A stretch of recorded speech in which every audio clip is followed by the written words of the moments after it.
کہ قرآن محض انسان کی لکھی ہوئی کتاب ہے، تو آپ کیسے یہ پروف کریں گے کہ یہ اللہ تعالیٰ کی کتاب ہے؟ تب مجھے اس سے یہ پوچھنا پڑے گا کیا اس نے انسانوں کی لکھی ہوئی کتابیں پڑھی ہیں؟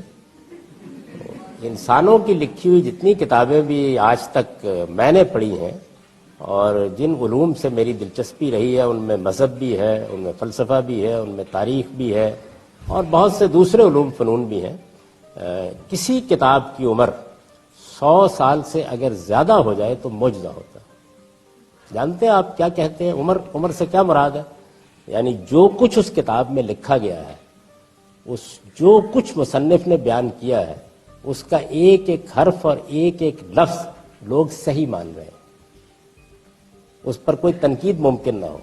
اس لحاظ سے کسی بڑے سے بڑے مفکر، بڑے سے بڑے سائنسدان، بڑے سے بڑے حکیم، بڑے سے بڑے ادیب کی اگر عمر 100 سال ہو جائے تو بہت بڑی بات ہے۔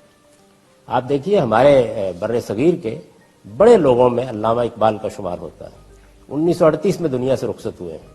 میں اس وقت آپ کو بتا سکتا ہوں کہ ان کی ریکنسٹرکشن ریلیجس تھاٹ ان اسلام میں، ان کے خطوط میں، ان کی بہت سی نظموں میں کیا کیا جگہ ہیں جہاں غلط معلومات ہیں، میں بتا سکتا ہوں۔ ان کے زمانے میں ان پر تحقیق نہیں ہوئی تھی۔ تو کسی بڑے سے بڑے انسان کی کتاب کی یا فکر کی عمر 100 سال سے زیادہ ہو جائے تو معجزہ ہے۔ قرآن مجید پر 14 صدیاں بیت چکی ہیں اور اس کے ایک حرف کے بارے میں بھی یہ نہیں کہا جا سکتا کہ اس پر کوئی بوسیدگی طاری ہو گئی ہے۔ یہ کسی انسان کے کلام کے ساتھ ہو ہی نہیں سکتا۔